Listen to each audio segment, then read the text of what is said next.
Hey all you heroes and champions, crows, pirates, and inquisitors. Welcome to the Dragon Age Lorecast.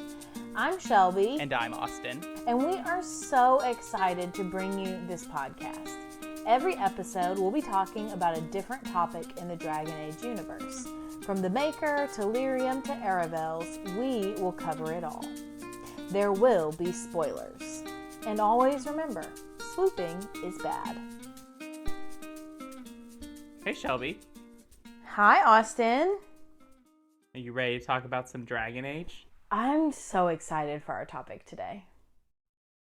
All right. Well, today is our part 2 of the Dwarven Thaigs, or the Dwarven Empire in our Countries of Thedas series, which we're coming up on the end. We only really have one, maybe two more countries to cover. Mm-hmm. So last time we talked about Orzammar, which we're all fairly familiar with. It's the center of the Dwarven Empire and their kingdom and all of that. And we talked about that. So why part 2? What else do we have to talk about? Well, we have two other great thaigs that we can talk about that do exist today. Oh. Yes, so the first one is Kal'Hirol and the second one is Kal-Sharok. They sound similar, but honestly they couldn't be more different. So do you want me to just jump right in, Austin? Yeah, let's get going. Okay, so let's do Kal'Hirol first since it'll be pretty short. Okay. So Kal-Hirol is pretty central to the story in Dragon Age Awakening. So if you've played that one, you'll be kind of familiar with this story. If you haven't played this DLC, then you probably won't know any of this. But in Dragon Age Awakening, you can either play as the Warden, your hero of Ferelden, or you can play as another Warden. But either way, you are in Amaranthine, and you're in the ancestral home of the Howe family. The Howe family is, the Rendon Howe and Nathaniel Howe family. Like, they're all of them. So throughout the story, you're defending Amaranthine, you're defending the keep, you're doing all this stuff. And you discover that the keep underneath it in the basements can be connected to the deep roads. And so you find these barrier doors that the ancient dwarves had constructed that are super solid, would keep out darkspawn for a really, really long time. And it was just like a hair's breadth away from being completed. So in Awakening, you can fix these barrier doors, which then allows House Helmi, and you can meet some of House Helmi in Dragon Age Origins when you go to Orzammar. That allows them to go back to Kal'Hirol, clear out the rest of the darkspawn, and retake this great thaig for their family. And then that allows it to be connected back to Orzammar. And throughout Dragon Age Awakening, we do go back to Kal'Hirol. There's some quest things that you can do there. But I'm not going to get into that since you can play the game for yourself. But Kal'Hirol was the center of the Smith caste, and it was named for Paragon Hirol, and it fell to the Darkspawn during the First Blight. So it has really been gone for a long time. So my last point that I have about Kal'Hirol is that as the ancient dwarves were evacuating from Kal'Hirol, about 500 casteless dwarves were left behind. So not only do they leave behind all this smithing knowledge and probably weaponry and all this kind of stuff, they also leave behind a significant population, which is not okay. But we know that this is not unique to the dwarves. There are very often times in the history where they've just had to leave people behind, and the cast lists are going to be the first ones. They're like, okay, well, they can just go. Because as we know, they're at the bottom of the caste system for the dwarves. So that's a little bit about Kal'Hirol. Yeah. I do have a couple of thoughts. Not a lot, because there's not a lot there. But I think I can save them because they'll play into our other taig we're going to talk to, and I can, because they're more general things that I'm talking about. So let's keep going. Okay, well, don't forget the things you want to add. I won't. Okay, so let's move into Kal-Sharok because I'm super duper excited to talk about this. I think it's really interesting from a lore perspective, and there's not a lot of information, to be honest, but we can do some speculation. So let's get into the main facts that we do have first, though. So Kal-Sharok is a great taig, and it is the second of the two remaining great taigs left in Thedas, of course, excluding Kal'Hirol. But Kal-Sharok and Orzammar are both way bigger than Kal'Hirol is. So Kal-Sharok lies deep beneath the Hunterhorn Mountains, which are on the far west side of Thedas, close to Tevinter. Actually, I think on the west side of Tevinter. Thousands of years ago, Kal-Sharok was the capital of the Dwarven Empire. We talked about this last week, and it's moved to Orzammar. Because of Kal-Sharok's proximity to Tevinter, the Dwarven Empire and Tevinter had significant trade established. This changed a little bit when the capital was moved to Orzammar, but that's still really important. So let's dig into the ancient history a little bit, because this is really where Kal-Sharok's fortune changes, if you will. So in the aftermath of the very first blight, the Darkspawn, of course, continue burrowing. They continue pushing underground, which really brought the Dwarven Empire crumbling around them. Because they had to close a lot of these smaller, remote taigs in an effort to save Orzammar. The king, King Threestone, basically just said, there's no way that Kal-Sharok has survived. We're closing the tunnels. That's it. We're going to protect Orzammar. But Kal-Sharok had not been lost. So Orzammar, by doing that, one would think that they basically doomed them, which in some ways is true. In other ways, they found a way to survive. But the World of Thedas encyclopedia told me that Kal-Sharok has had to do, quote, some very questionable things to survive. Not a lot of elaboration on that, but I find that interesting. So we'll just put that in our pocket. And it goes on to tell us that Kal-Sharok has no direct access to the surface, and they have significantly fewer resources than Orzammar. So,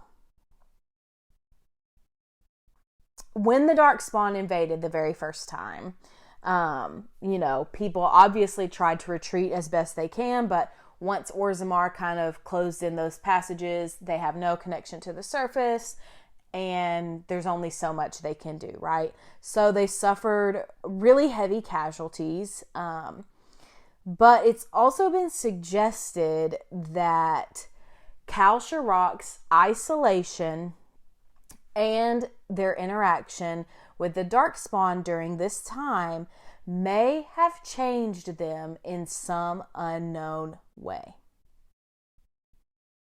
The encyclopedia goes on to say that descriptions of Kal-Sharok's dwarves are physically different than their fellow Orzammar dwarves.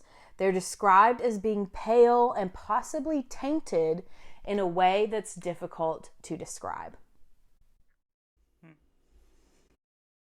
Do you know what that description just brings into my head? What? Sandal.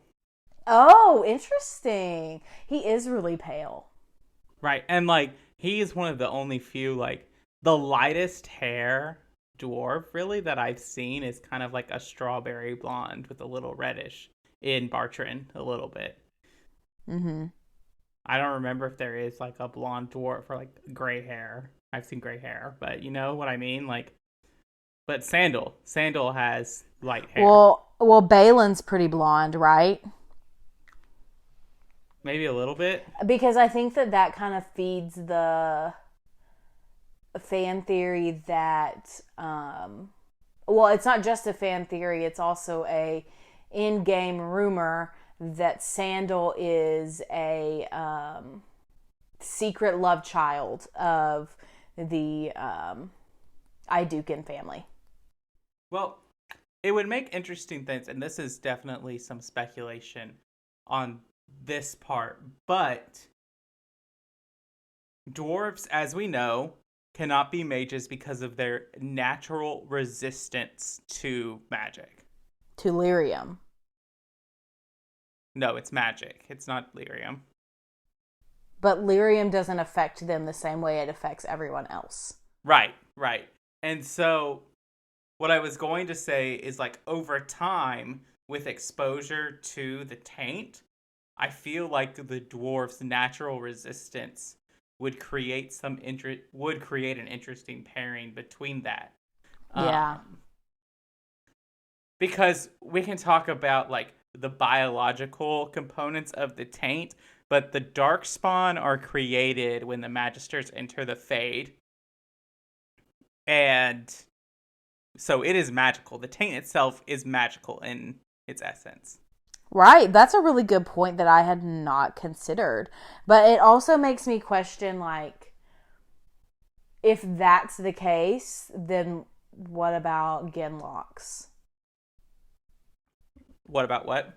What about Genlocks? Because, you know, all the different but all the different kinds of darkspawn come from different brood mothers that came from the different kinds of people, like dwarves or elves or Kunari. Right. I would, in my like little kind of like theorizing that I'm making just on this information, I would say that it's the influence of the brood mother that changes how the taint interacts with everyone. I mean, because look at Ruck. Mm-hmm. What about him? He is crazy and insane because of the taint. Right, he is. But again, going back to the Kal-Sharok dwarves, like this whole pale skin thing, like every ghoul we've seen or every like blighted creature has been like a paler version of who they used to be. Right. It creates an interesting concept that a culture could survive and adapt to the taint. Yeah. It's really interesting. And also because of their location, I really, really, really badly want to go to Kal-Sharok in DA4. Yeah, I mean, it's a possibility. It is a possibility. We've gone into the deep roads in every game. Yes, we have. Okay, so do you have any more thoughts about this little speculation piece with the taint? No, just my thoughts are more general concerning. Okay, I want you to go on your thoughts after we talk about the modern era. Okay. Okay, so I have two more things to talk about before we get into your thoughts. So before we talk about modern era, I want to talk about one more ancient thing, and that would be Kadash Taig or Kadalash Taig. So in a Codex entry, it is revealed that we learn about Kal-Sharok Taig, and we learn that Kal-Sharok destroyed this Taig. And if you have played Dragon Age Origins and you have the Stone Prisoner DLC, which is the DLC that gives you the companion Shale, this is like her loyalty quest or her mission, whatever you want to call it. So Shale is a golem, and she really wants to learn about like her history, who she was. And I'm not really sure, I can't remember how the quest proceeds, but eventually we learn about this Taig and learn that she has some connection to it, and so we go there. And so when you go there in that game, you learn that the dwarves who lived in Kal-Sharok Taig sheltered elves who had fled from Tevinter after the destruction of Arlathan. The destruction, supposedly, was done in order to hide the fact that the dwarves aided the elves in order to protect the relationship of the Dwarven Empire with the Tevinter Imperium. The Orzammar Shaperate was and still is torn on whether to enter this terrible action into the memories, which I just think is trash. I have some major personal issues with the Shaperate, but we won't get into that right now. So Kal-Sharok Taig, that's where you go with Shale and all this stuff. So eventually they build on top of it. And that is Kadash Taig. And we'll talk about that a little bit more at the end of our episode. Right. Okay, so the modern era, shifting into modern history a little bit. This is going to be mostly tied to Inquisition. But so in 941 Dragon, the dwarves of Kal-Sharok involve themselves with the Inquisition. They first come into contact with the Inquisition via a war table mission, and this war table mission is called Dwarven Slaves in Venatori Hands. And I will be honest, I usually skim the like little paragraph descriptions about the war table missions, and so I just kind of always assumed that these dwarves were just regular Orzammar dwarves. I don't think I put two and two together until doing research for this, that these are Kal-Sharok dwarves and they're different, which it makes sense because it's over in that area, but I had just never put two and two together. But anyway, so this war table mission, basically, the Inquisitor decides to free some dwarves that are being held captive by the Venatori.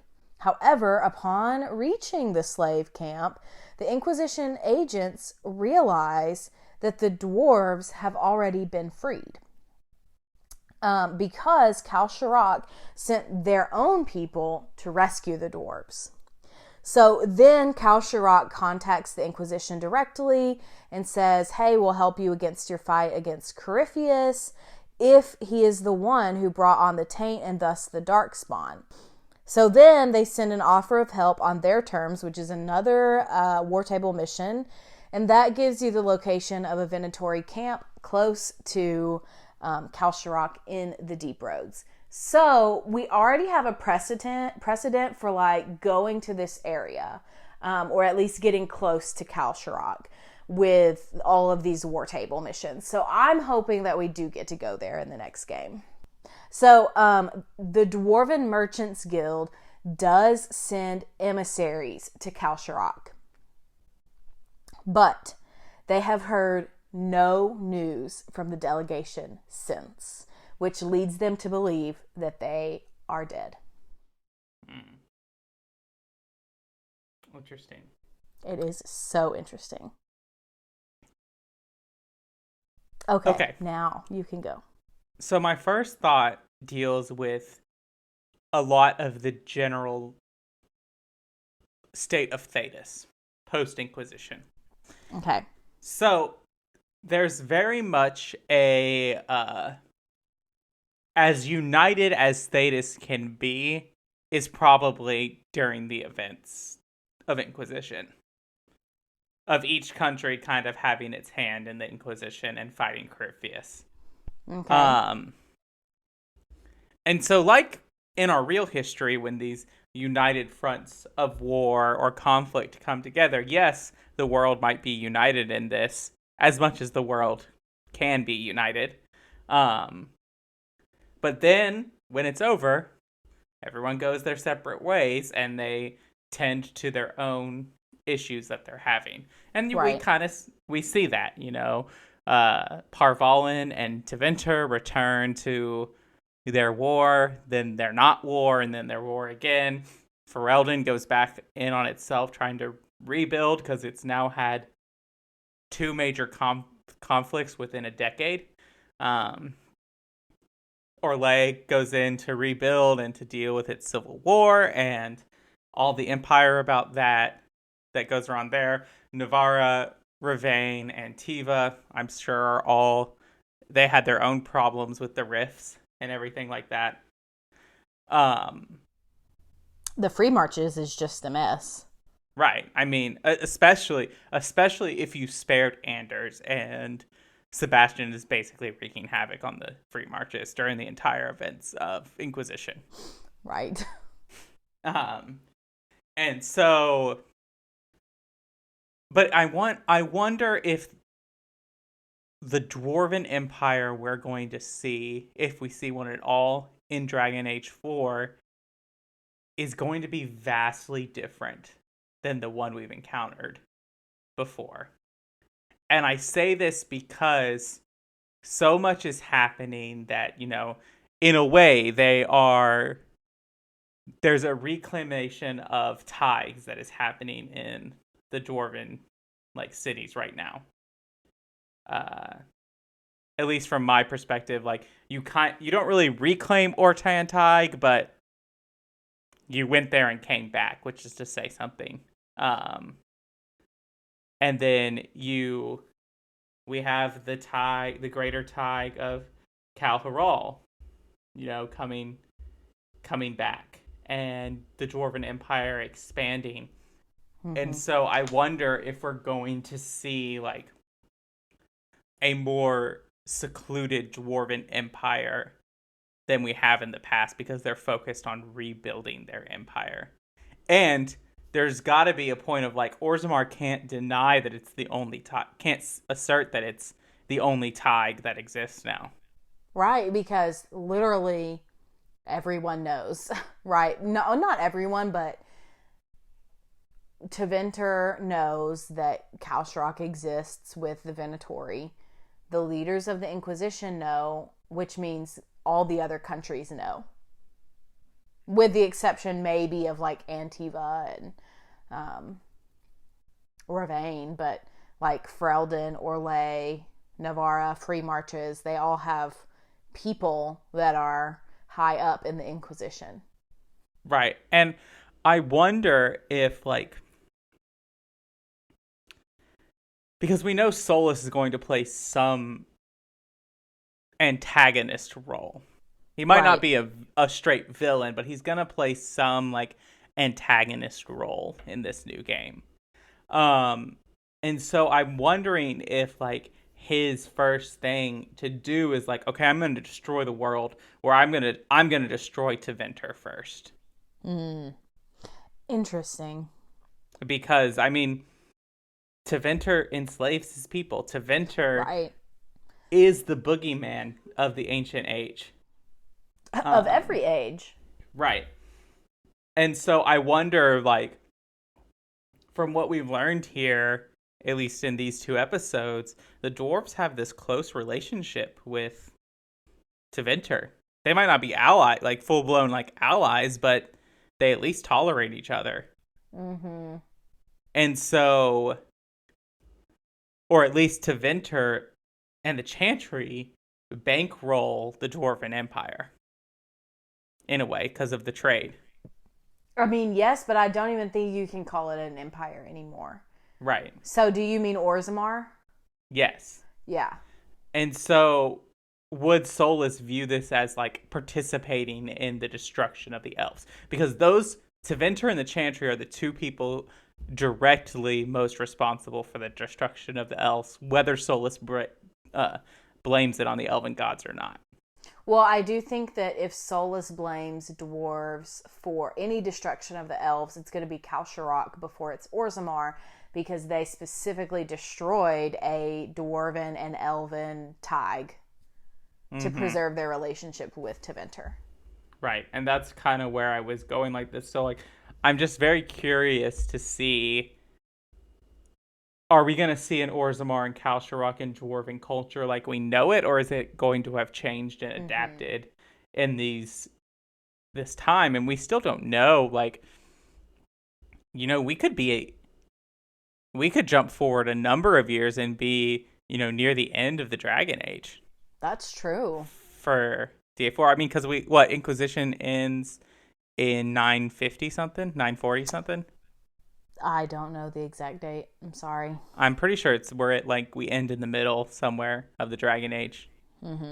Close to it, yeah. Yeah, and so maybe this event creates the name of the new age. It's possible. It's definitely possible. And, you know, we do have the option of establishing a chantry in Orzammar. Right, and that little tiny quest is in the Dragon Age keep with the tapestry and anything. So it just makes me wonder, like, is that going to come back in some way? Right. Yeah, we'll see. We'll see. Well, do you think now is a good time to take a break? Yeah, let's go ahead and do that. Okay. All right. Hello, welcome to the middle of the show where we take time to just let you know what's going on. And so we don't have any reviews to read today, and so this will be pretty quick. I just want to remind you that we do have a Patreon set up. You can check it out to check out the different tiers and rewards that you can get from there. You can contribute as little as $5 a month and to as much as $100 a month, if that's something feasible that you can do. And if you can't contribute, always just go and leave us a review on Apple Podcasts. That is the best way to support the podcast in other ways than financially, is to just leave us a review, a 5-star review. Tell us what you like, and we'll read your review on the show. We will. I also wanted to add, Austin, so we're getting ready to wrap up our season 1 in probably the next month and a half or so. And it's kind of crazy. We'll have been live by 6 months by that point. But that being said, we're going to take a short break over Christmas where we can prep and get ready for season 2. So here's our plan for season 2. We plan to talk about factions and maybe do some deep dives on your favorite characters. So if you want to recommend a topic, a main character, or even a side character, you can either post it on Twitter, you can DM us on Twitter, you can post it in our Robots Radio channel, or you can email us at dalorecast.com. But if you join our Patreon, some of the tiers, you can suggest a topic that we will do, and that is more than just a suggestion. So if you send us one like on social media or whatever, we may or may not do it. But if you're a patron and you send us one, then we will get to it eventually. Yeah. All right, well, let's get back into it. Okay, so last thing I have to talk about with Kal-Sharok is the culture. And the culture differs significantly from Orzammar, which I think makes total sense, right? Like they're separated, they're apart from each other on different sides of the continent. But Orzammar is much more impacted by the surface and the culture of the people that they trade with. Again, that makes total sense. But because of all of this, the Dwarven language in Kal-Sharok is different even than in Orzammar. So, let's get into some major cultural distinctions. First, and probably most significantly, Kal-Sharok does not recognize the paragons of Orzammar. And they even elect their paragons differently than Orzammar does. The paragons are not depicted in giant statues in a great hall. Instead, they're massive wall carvings that span entire lengths of the deep roads. They are also nominated on the basis of their promised deeds, not their past deeds. So basically, it's more of like, you have the potential to be great in Kal-Sharok, instead of you have achieved greatness in Orzammar. That's interesting. It is very interesting. It makes me sad that my Dwarven Warden is not recognized as a paragon in Kal-Sharok. That's fair, but he could always move to Kal-Sharok and have a lot of potential that they see in him. That's true. And they should, because he's awesome. I'm sure he is. Okay, so let me tell you about a similarity real quick. They do share the concept of the Legion of the Dead, like the group that goes in to fight the Darkspawn in the Deep Roads. But in Kal-Sharok, they are called the Rock Knockers, which is interesting. That is interesting. It's kind of giving me a picture that, like, if Orzammar really met Kal-Sharok, like, they would look down on them the kind of way that Orlais looks down on Ferelden. Oh my gosh, yes, I totally agree with that. That's a really good comparison. Which makes me like Kal-Sharok even more. Better? Yeah, it makes me like them more than Orzammar. That just shows my bias in the Orlais and Ferelden conflict. Yeah, that's true. Okay, so like I always do, I brought a Codex entry. This one is called Trading with Kal-Sharok, and it is from, I believe it's from Dragon Age Inquisition. It's kind of long, so bear with me for just a second. My approach was carefully observed. This was not a thaig unused to watching its boundaries. I got the impression that if I'd been one of his Orzammar cousins, our meeting would have been swift and bloody. That is, if I'd even been allowed to find the passage at all. As it was, he was polite and efficient, and he knew well the current market for everything he offered. Clearly, their isolation is not because of fear, and certainly not disinterest. Among his wares, I saw the latest fabrics of Val Royeaux and volumes by a free marcher poet 3 centuries dead. This only added to my doubt of the official year of Kal-Sharok's rediscovery as declared by the Assembly of Orzammar. I didn't mention this to my host. As curious as I was, there was an undercurrent I found unsettling. I must stress that he and his helpers were professional and honest throughout, but there was something else I can't quite describe. While he remained hooded the entire time, he looked me square in the eye when our deal was struck, unashamed. I lived through a time of blight. I've felt the gaze of a Grey Warden and seen the corruption of his prey. Why I remembered that in that moment, I still can't explain.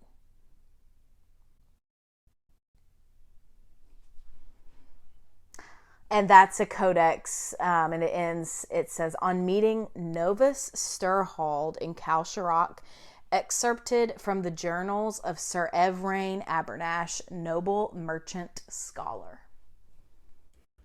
So 2 big things for me. Fascinating things, right? Yes.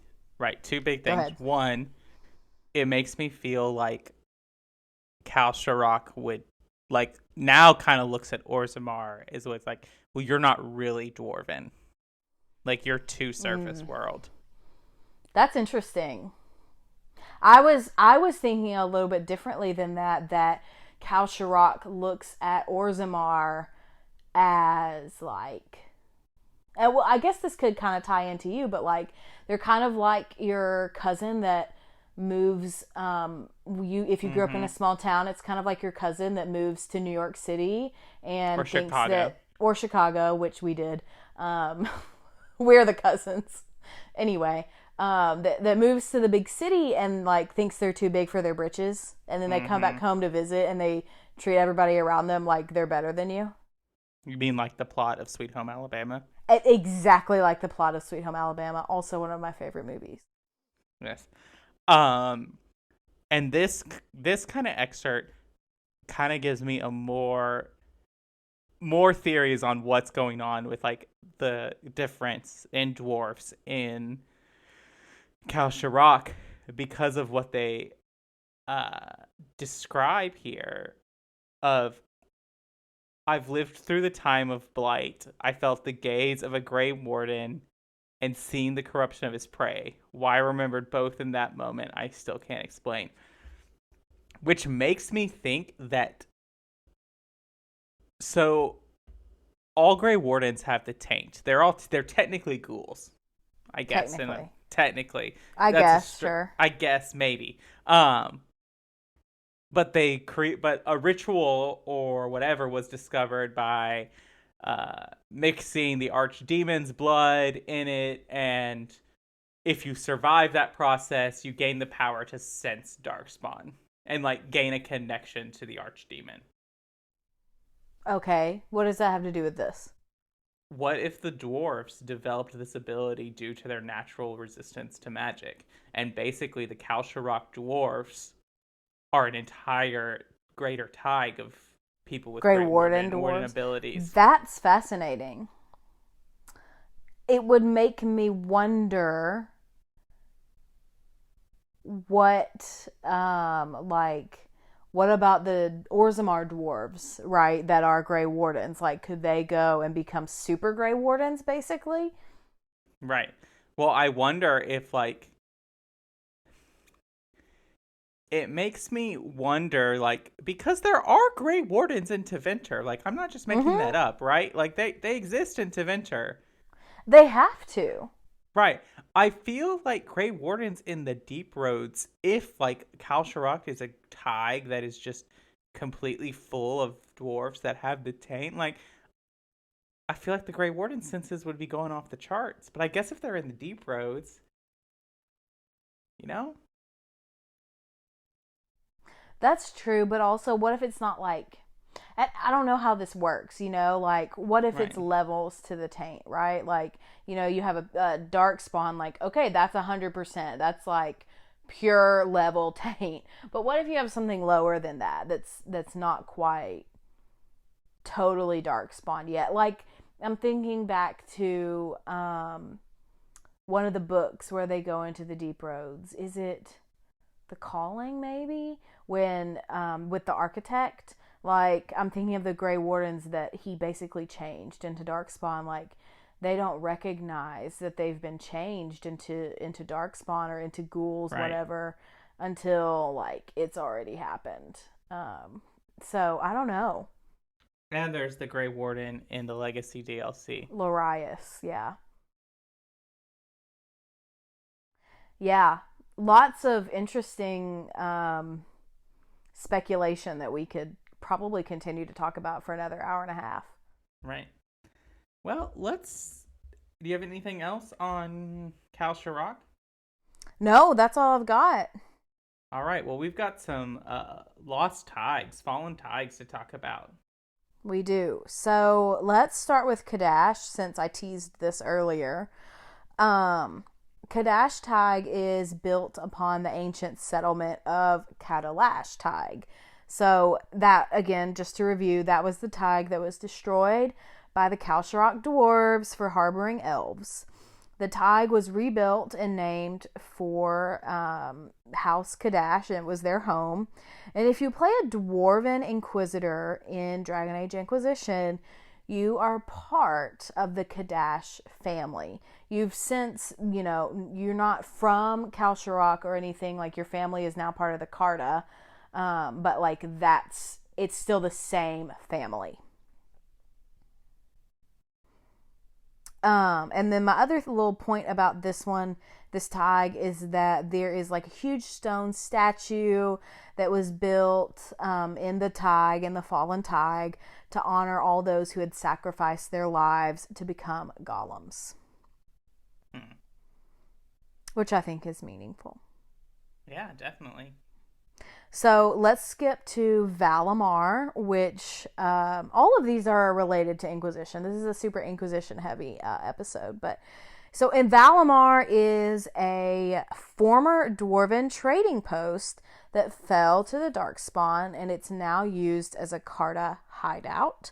It's located under the hinterlands, and you can go there multiple times in Inquisition. Most notably, you go there because that is where Bianca Davry has been studying Red Lyrium, which she, spoiler alert, accidentally gives the location of a bunch of Red Lyrium to Corypheus. So that's fun. But so we go there to kind of stop all of that in Inquisition. And I think there's another quest that happens in Valimar too, or maybe at least near it. But that's in Inquisition. Yeah. And then the last fallen taig to talk about today is called Kal-Sharok. And this is a really interesting one to me. And it took me like 3 times playing through Inquisition to even do this quest, because by the time I unlocked the Hissing Wastes, I was so over it. But Kal-Sharok is a lost Dwarven taig that lies on the surface in the area known as the Hissing Wastes. So in the Dwarven language, it means a place where we may meet in peace. So several hundred years before the first blight, quite a few Dwarven houses left their taigs to escape war, and they emerged from the deep roads and sealed their exit. They were led by the Paragon Firel, and he was a master smith and a super talented shaper of runes. And what they did is that they settled on the desert of the Hissing Wastes, where they built the only known Dwarven colony on the surface. This surface colony remained unknown to the rest of their kind, who, according to the memories, believe that they died in the deep roads. The Inquisitor can uncover this taig in Dragon Age Inquisition. And I did this recently again, and I just thought it was really meaningful. They basically want to escape war and this like infighting and conflict among their people, and that's what they did. And now it's abandoned, but it was an interesting twist into Dwarven history. I have only done that quest once because I'm not the biggest fan of run all over the map to these different locations. But it's the way you do fight the dragon in the Hissing Waves. Yes. So I'll probably do it again in my next playthrough or my current playthrough. Which are you ever going to get back to? Yes, when we finish our Mass Effect stuff. Anyway, look, a lot is happening. We're playing through Mass Effect. Skyrim Anniversary Edition has come out. There's just a lot going on. And I'm playing through Mass Effect for the first time, so yes, he's helping me. I do have a surprise taig. Oh, okay. It's not real. It is a lost taig and a fallen taig. But it's Taighedron. Tell me about it. So this is the taig that we go to in the Descent DLC. Oh, yes. So just a little quick information about, because there's not a lot known about it, but there are some interesting things. This taig was built before the First Blight, as most of them were. Mm-hmm. It served as an important lyrium mining source for the dwarves, which makes sense because, all the Descent DLC is all about like what's happening in the lyrium mines. It is dedicated to Paragon Hedron of the Deep, whose remains are entombed under a massive stone statue located at the center. Okay, so it is also known that in ancient times, an incident involving creatures that wear faces of the dead disturbed the mining operations and warranted direct military intervention by the King of Orzammar himself. What? Yes. Well, this whole thing that's like they wear the faces of the Faces of the dead, dead? it kind of reminds me of the dwarfs we meet in the DLC for the Descent. The lyrium infused dwarves. Oh. Oh, yeah. What are their names? I can't remember, but I'll have to look that up. Um, That's really interesting. so, uh, century later, members of the Legion of the Dead would often visit the ruins once they encountered a rock wraith in the old mine shaft near the Tig. Um, and in Hedron Tig, they found a former prison of an archdemon below it, and filled with corpses of darkspawn who had died while praying to their god. Wow. Yes. And then so you might remember Hedron in this DLC because Hedron is the location of several gears that open doors in that DLC. Mm-hmm. And one fun fact about those gears is even though they are in the deep roads, the gears are made of a metal that even Shaper Volta cannot recognize. Yes, I remember that. Anything else about this tag? No, that's all I can really get. Okay, well, are you ready to move into our side character for the day? I am. All right, this one's a fan favorite. Today, we are going to be talking about Sigrun from Dragon Age Awakening. And a lot of people really love Sigrun. Austin hasn't finished Awakening, so he doesn't know as much about Sigrun as some of the other characters. Just saying. I know literally nothing. Okay, well, let me tell you. Okay. So, Sigrun is a castless dwarf and a scout in the Legion of the Dead. And we meet her, she's literally about to die. Like, she's being overwhelmed by darkspawn, and the party in Awakening kind of saves her life, and she ends up becoming a Grey Warden. But she was born in Orzammar. She lived with her mom and her like siblings or whatever. But you know, that's not a great life. So she eventually became a thief, and a local store owner named Misha caught her stealing, but was sympathetic to her. And so this is a person that kind of helped Sigrun out in her life.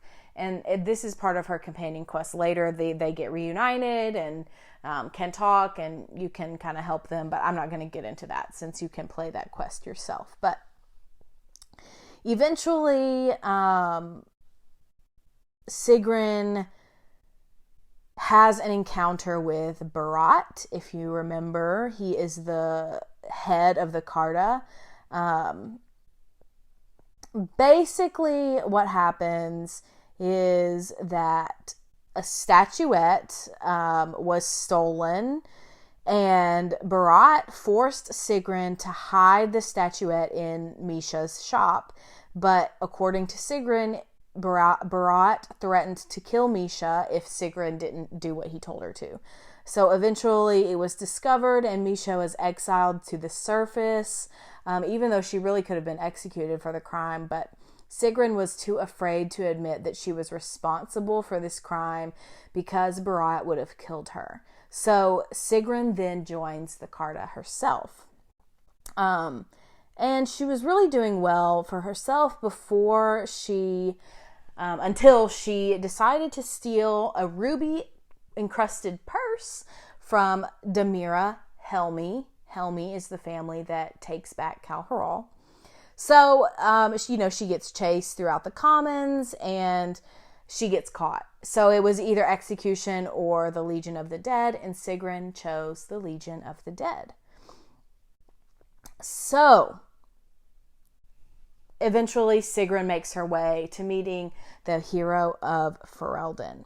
And I'm not really going to sum up everything that happens in Awakening because, you know, we can play that.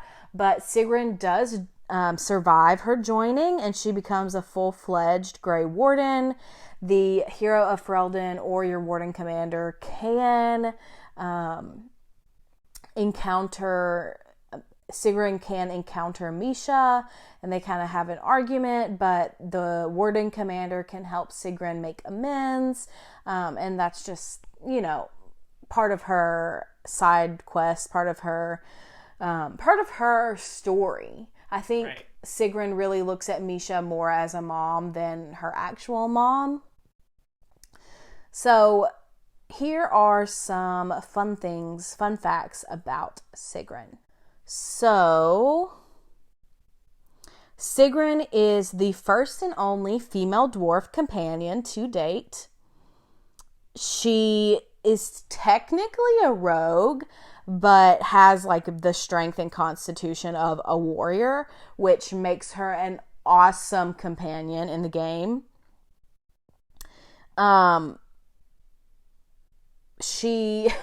she joins your party, she's complaining about a broken rib, and when she joins your party, she will be afflicted with the injury broken bone, which gives penalties to dexterity, which I just think is hilarious. Like, that's such a little thing that they thought was important enough to include in her character. Mm-hmm. So if you import your save from Origins as a dwarf commoner, Sigrun will know you and will be in awe of you.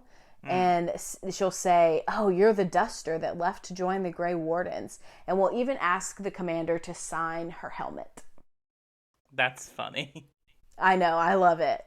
So if a save is imported from Origins with a dwarf noble, Sigrun again will recognize the warden and say that she heard of the warden's death in the Deep Roads. And the quote is, oh, no, sorry, I don't have the quote. Sorry. Oh, well. The quote is unknowable. I mean, it's not. You could play the game. Right. Yeah. And then in Dragon Age 2, during the quest, The Paragon's Heir, if Anders is in your party, he will comment that he once knew a dwarf from the Legion of the Dead, which is Sigrun. Interesting. I just really like Sigrun. I know that she's a fan favorite because she just has a funny and unique personality. Last week we talked about Dagna. Dagna is very like spunky and naive and funny, and I feel like Sigrun has a similar-ish personality, but is like jaded, and she's not naive, and she knows what it's like to live in the world, but she still is humorous in that same kind of way that Dagna is. And so I really appreciate the character of Sigrun because they don't just make her into this like angry, bitter, hateful kind of companion, which they easily could have. Like, she has every right to be that way. Just like Valana is that kind of companion who also has every right to be that way because they've suffered through really hard situations in life. They've been kicked when they were down, you know? But Sigrun, she doesn't really give into that kind of negativity, which I really appreciate about her character. Right. So where is Sigrun now? It depends on what the Warden Commander does at the end of Awakening. Basically, if you don't do her companion quest, she just kind of leaves your party and goes off to become a Grey Warden. If you don't do her companion quest and you spare the architect, she basically opposes you and vanishes into the Deep Roads where she dies. if you do complete her companion quest and basically check the right dialogue stuff, she will stay with the commander, joking about her death. Of course, that's what she always does. If the warden defends the city of Amaranthine without Sigrun, she is the one that leads the battle against the Darkspawn during the attack on Vigil's Keep. Once again, she and a legion face the Darkspawn with no hope of survival, but this time she didn't run. So, and then if the warden doesn't recruit Sigrun among the Grey Wardens, Sigrun leaves Kal'Hirol for the Deep Roads to fulfill her duty as a legionnaire of the dead. So, many years later, apparently a group of Grey Wardens battling in the roads recounted a perky little dwarf fighting alone and mumbling of her death, which I think is so cute. But basically, if you make her a Grey Warden, then I believe she is still alive into the present. Right. So, there's quite a few different routes that you can take this character. But BioWare has a habit of bringing DLC companions or characters back into the next game. So we'll see. People really, really, really want a fully romanceable dwarf companion in Dragon Age 4. Yes, they do. I really want that as well. I'm not just people, but people and me really want that. I see that all the time on the Dragon Age Reddit. Right. Well, we've gotten every other race. It's kind of unfair that we don't have dwarves. I know. I think mostly people are also bitter about Varric. No offense. Right. But it's understandable. But yeah. So if you don't have anything else you want to talk about for Sigrun or even the other stuff we talked about, I think that's all we've got. That's all I have. All right. Thanks for listening to the Dragon Age Lorecast.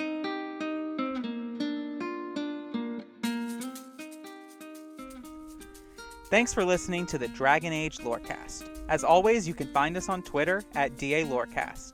If you have any lore questions, topics to unpack, or side character suggestions, email them to us at dalorecast@gmail.com. The Dragon Age Lorecast is a part of the Robots Radio Rocket Club. You can join the Robots Radio Network Discord by clicking the link in our episode description. If you enjoyed our show, we'd love it if you'd subscribe and give us a review. See you next time. Ever wanted to be a content creator but had no clue where to begin? Come join me as I sit down with content creators that have already faced the challenges you're up against, as they discuss the tips and tricks that help them be successful. Here on The Content Creator's Guide, available wherever podcasts can be found.